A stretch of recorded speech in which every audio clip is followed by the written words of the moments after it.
Okay. Hello, everyone. Good to be here. I am going to do this in a bit of a two-part talk. First part, focusing on Celo's transition to becoming a layer 2.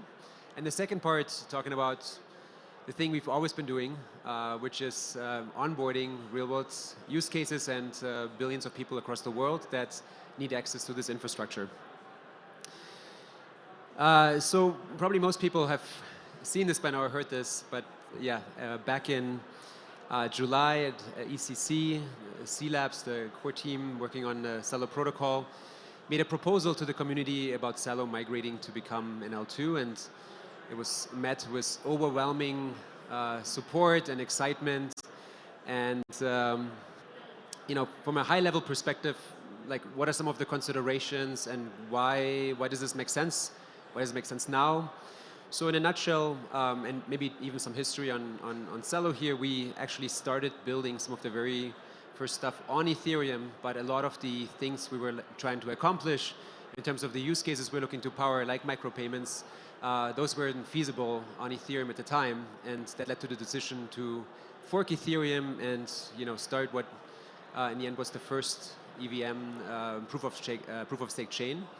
And with some of the recent developments in the space around Ethereum scaling, around this eigenlayer kind of proposing eigen-DA, there suddenly seemed a path for Celo to maintain all of its really cool features, which I'll dive on in a minute, for these real-world use cases, but also be a part of the bigger Ethereum ecosystem and not only help onboard people to Celo, but really onboard people to the entire Ethereum ecosystem and digital economy. And so I mentioned eigen-DA. The other cool differentiator here from an L2 perspective is that we have a really strong validator set and community, and this is really something that I would consider an asset for Celo and the Celo ecosystem. And so the idea was kind of brainstorm to actually have those validators become sequencers and have a decentralized sequencer. And so also from an architectural perspective, a really neat design. Now, what happened, and the best place to go for this is actually the Celo forum, forum.celo.org. There's a lot of people working on Ethereum scaling and many smart minds in the broader space, and so it's actually turned into a very lively discussion around the trade-offs between different stacks and what architecture Celo should ultimately migrate to. And so the C-Labs team has been working very hard. If you want to follow along, the forum is a really great place to see some of those updates, and obviously work is happening in parallel to move us to become an L2. The first hard fork has already been completed. And so if you're not like the forum type and you rather listen to a podcast, kind of content on your phone in the gym, I highly recommend L2 Unplugged, which had already had a set, you can see it here, of really some of the thought leaders around Ethereum scaling and some of the different infrastructure protocols and providers. So highly recommend that. We're really at a point now where we're looking to make that decision, and obviously in a very thoughtful way, but the priority is to have Celo become an L2 as soon as possible, but do it in a way where, from a user, from a developer perspective, that's happening in the best possible way. So maybe one call out there, because I've had a few conversations on the floor. There's no new chain, right? So for the existing developers and users, there's no need to migrate to a different chain, but it's an upgrade to the existing chain.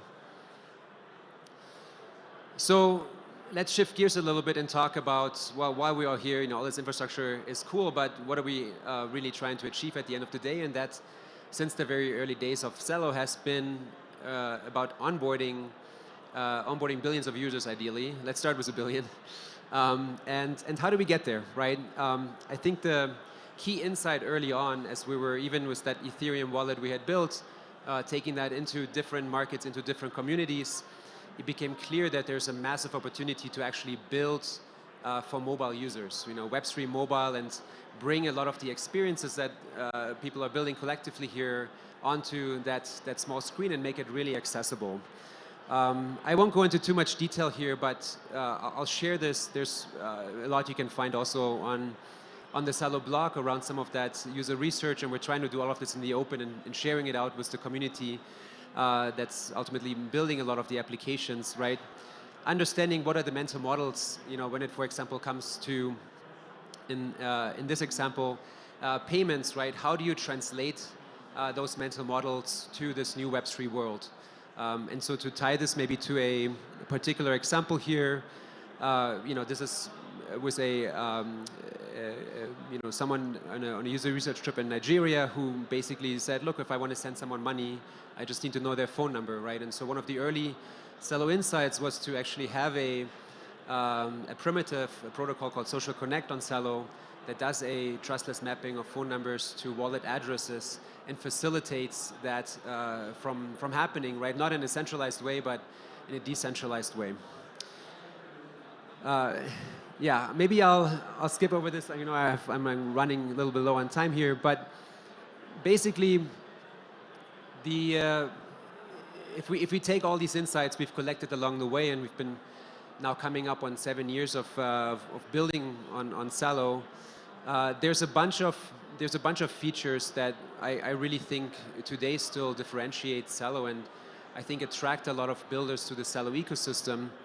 And we've seen this even recently with people probably have followed inscriptions, right, and kind of scalability. We had a day where Celo crossed 20 million transactions in a day, but fees stayed low, and they're typically a tenth of a cent. And sort of being below that half-cent mark is really a critical barrier, right, for enabling a lot of use cases around micropayments, around community currencies. And so if you're someone who's building those kind of applications, it makes a big difference whether fees are a tenth of a cent or 2-3 cents, right? So something that we've always been very focused on and made an effort to maintain those low fees, and also know that as throughput increases, as transactions on the chain increase, that low fee can be maintained. Immediate finality, very critical if you're thinking of any commerce use cases, right? Peer-to-peer payments, obviously.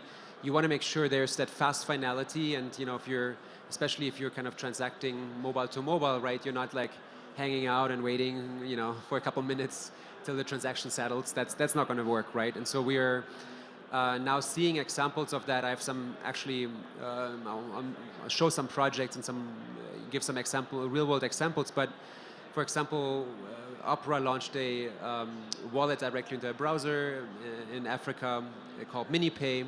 And there's like stores in Lagos where people can go and pay with that wallet. And of course, you wouldn't want to have someone have a worse experience than they would today paying with a card or with their mobile phone. We touched on Social Connect, the primitive, a little bit. So this kind of idea of really making or kind of creating sort of a more human-centered approach, thinking about, okay, what does it take to really abstract away the complexity of Web3 while keeping the advantages of permissionless and decentralized, but enabling these use cases in a way that humans don't have to kind of carry the mental load. Another example of that would be paying for transactions, in the currency that you're sending, right? So USDC just came natively to Celo, and so if I want to send 5 USDC to Liz up here, then I wouldn't want to now have to think about, oh, well, do I have Celo or in the case of Ethereum, do I have ETH to pay for that transaction? But just know that will come out of the amount I'm sending. Easy on and off ramping. This one is near and dear to my heart. Like it's like I look back 6-7 years and I think back to sort of the whiteboards we've had with the early team about like, okay, what are going to be the really hard things to unlock, sort of the use cases we want to see. And this was not on my bingo card back then. It's like all the ZK stuff that you're kind of worrying about, like how to get the stuff work on mobile. And then when it comes down to some of those really hard technical problems have been solved, but we're still struggling with on and off ramps. So this has been a big effort in the Celo ecosystem, and it's really been an approach where It's not one company, it's not the Celo Foundation who can solve this, but it's organizations on the ground in markets that have the local licenses, that have the local expertise to facilitate those kind of cash in, cash outs. And I was just showing this to someone earlier. If you're in Kenya today and you want to onboard or offboard to Kenyan shilling from M-Pesa, you can do that in under 30 seconds with no fee. And that's pretty incredible. But we need this everywhere in the world, right? Every currency, every market, every community.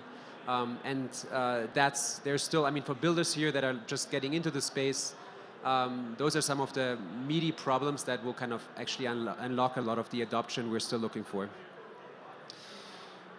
I'll go through this quickly. This is some high-level stats for folks new to Celo. So since mainnet launch, over 350 million transactions, over 100 million wallet addresses. We just recently hit 1 million monthly users, so that's a great milestone. Still a bit shy of that 1 billion, but working towards that. And one thing I'm particularly excited about is just the global reach of the Celo community, both builders and users, and that's something we're continuing to focus on. That's also reflected, that real-world use case focus is reflected in on-chain metrics. So if you look at daily active users, and I mean, this is year-to-year growth. I mean, this is in last year's bear market still, right? So this is not more people just coming in to speculate on numbers going up or down, but this is really kind of people coming in to use this technology for getting access to microcredit and or payments. And actually, like, I've been talking a lot about these use cases. Let's actually look at some of the examples here. What are some of the projects that are building on Celo today and that are contributing towards these metrics? One little alpha here. So Celo is an Esperanto word and it means purpose.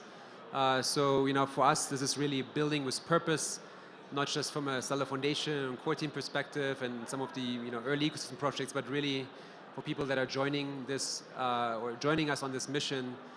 It's something that's really important to us, and I think it's really needed to unlock this next stage of growth. So I'll start with stablecoins. I think this is where the big opportunity is. I think a lot of us know dollar stablecoins and have thought about this, or maybe have used them. But if you think about especially markets that have high inflation, access to credit, microcredit, right? You probably don't want to take a loan out in dollars well, actually most places you maybe not even have access to a loan, but let's say you have access, right? You would want that loan to be in local currency, so that you're not having to worry about also paying for the inflation on top of the interest rate.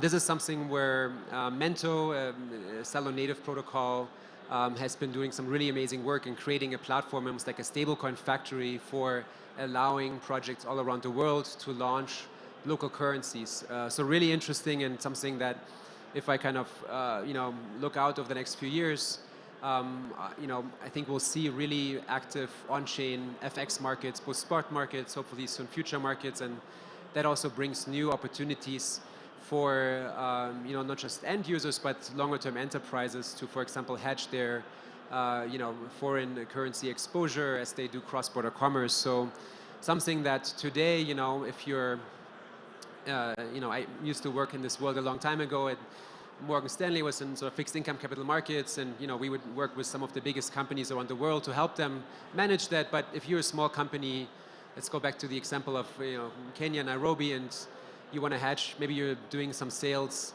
into Europe, right? And you want to manage that kind of currency exposure. Like, good luck finding a bank that's going to do a cross-currency swap with you. So this is, I think, an area that today is very underexplored in Web3, but has massive potential. For folks that are new to the Celo ecosystem, also, like, want to show some of the products to experience this firsthand. Valora is a really great mobile wallet, iOS, Android, over 1 million users, and lets you sort of firsthand see the beauty of many of these primitives, but then also experience some of the dApps that people have been building on top of Celo. I had mentioned MiniPay, so this is today only available in Africa through the Mini browser. Let's see if I can show you kind of a little clip here.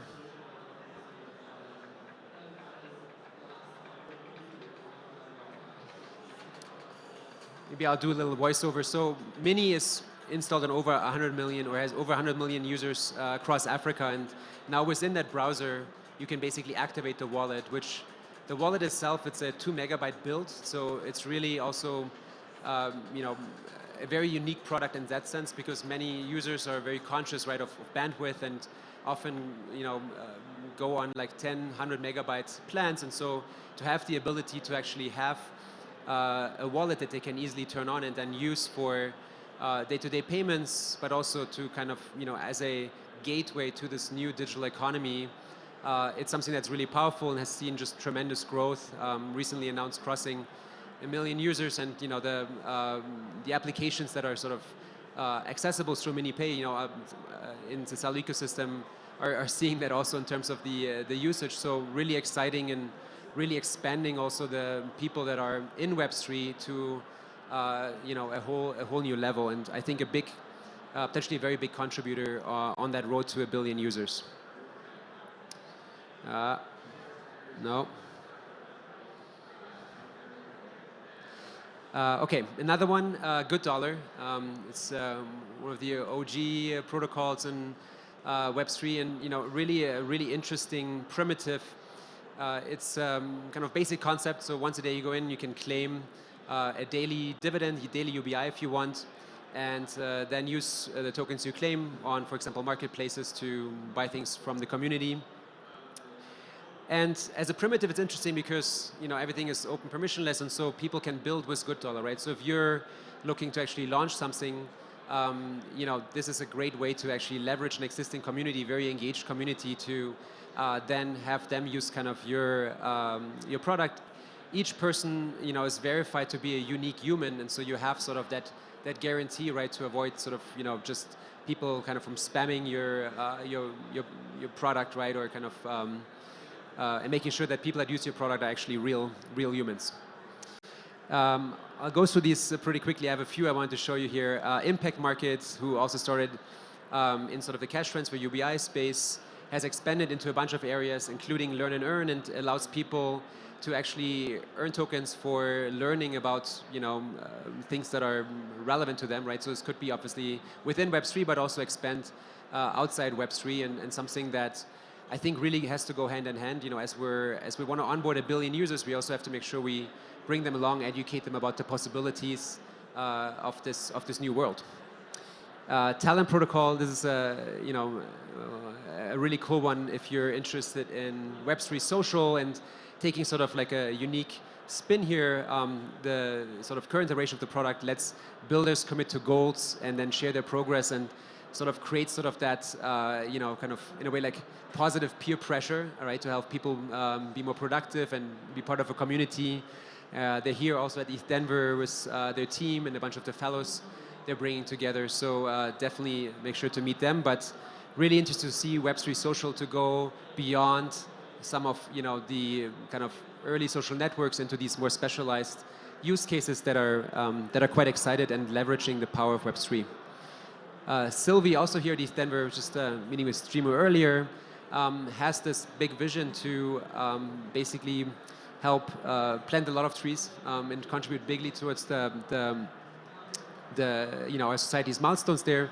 But they're doing it in a way where people can plant a tree and you know, kind of basically provide proof to the dApp and then get paid sort of milestone payments in stablecoin. For example, through a wallet like MiniPay, then claim those micropayments. And this is interesting because if you think about like sending someone like a few cents, right, for like these different milestones along the journey of like a tree growing, right, it's not really feasible today with traditional financial infrastructure. Like good luck sending someone 5 cents, right, or like streaming payments kind of over time. It's just the cost of that, the complexity to do that would be just enormous operationally. And so really interesting kind of way of tying these kind of positive climate actions to leveraging the benefits of Web3 and in this case Celo's infrastructure.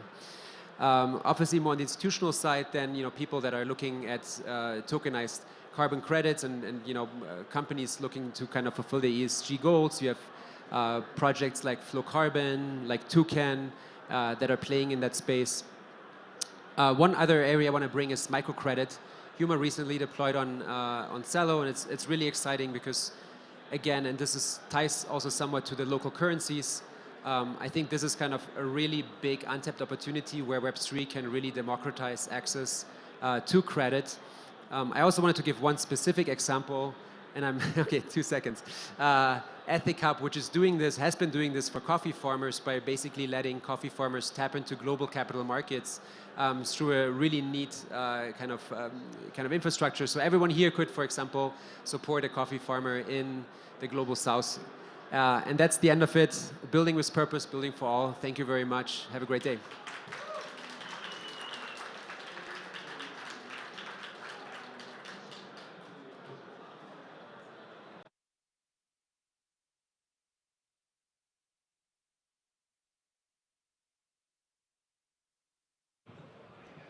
Another round of applause for Rene. Awesome. So we are about to start a break. We'll be back at 2:45. So go around, check out some booths, new companies, and we'll see you then.